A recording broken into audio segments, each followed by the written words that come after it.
ஒற்றுமையே பலம். ஒரு காட்டில் சிங்கம் மிருகங்களை வேட்டையாடி சாப்பிட்டுக் கொண்டே வந்தது. ஒரு நாள் அந்த சிங்கம் மிருகங்களை வேட்டையாட காட்டிற்குள் சென்று கொண்டிருந்தது. ஆனால் ஒரு மிருகத்தையும் சிங்கம் பார்க்கவில்லை.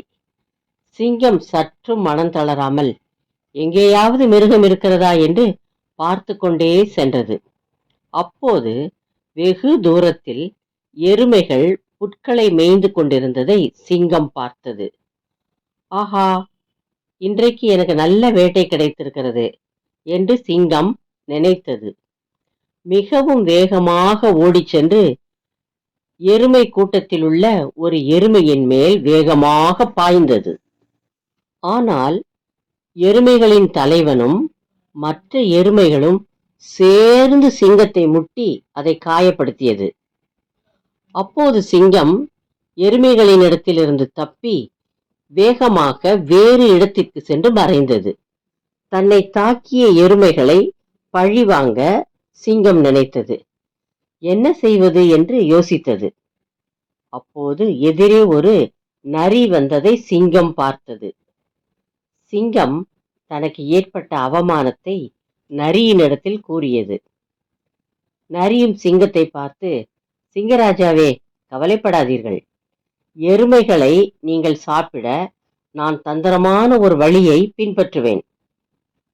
நான் ஒவ்வொரு எருமையினிடத்தில் ஆசை வார்த்தைகளை கூறி ஒவ்வொன்றாய் பிரித்து விடுகிறேன். அப்போது நீங்கள் எருமையை எளிதாக கொன்று சாப்பிட்டு விடலாம். அவைகள் ஒன்றாக இருந்தால் உங்களால் ஒன்றும் செய்ய முடியாது என்றது. சிங்கமும் நரியின் ஆலோசனையை சரி என்றது. நரி தன் வாயிலே புல் கட்டு ஒன்றை கவ்விக்கொண்டு எருமைகள் இருக்கும் இடத்திற்கு ஓரமாக சென்றது. அப்போது ஒரு எருமை நரியை பார்த்து, நரியே, எனக்கு அந்த புல்கட்டை தருவாயா என்றது.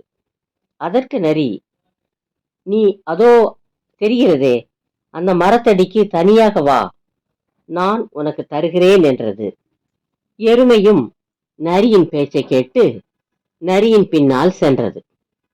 ஆனால் மரத்துக்கு அந்த பக்கம் சிங்கம் பதுங்கி இருக்கிறதை எருமை பார்க்கவில்லை. எருமை கூட்டத்தின் தலைவன் எருமை ஒன்று தனியே நரியின் பின்னால் செல்வதைக் கண்டு தன்னுடன் எல்லா எருமைகளையும் கூட்டிக் கொண்டு அந்த ஒரு எருமையை பின்தொடர்ந்தது. எருமை மரத்தின் அருகே சென்றதும் மறைந்திருந்த சிங்கம் தனியே வந்த எருமையின் மேல் பாய்ந்தது. அப்போது கூட்டத்தின் தலைவனும் மற்ற எருமைகளும் ஒன்று சேர்ந்து சிங்கத்தை தாக்கி கொன்று தனியே சென்ற எருமையை காப்பாற்றி கூட்டத்தோடு சேர்த்தது. நரியோ தப்பித்தோம் பிழைத்தோம் என்று தலை தெறிக்க ஓடியது. இக்கதையிலிருந்து நாம் ஒற்றுமையாக இருந்தால் நாம் எல்லாவற்றிலும் வெற்றி பெறலாம் என்று தெரிந்து கொள்கிறோம்.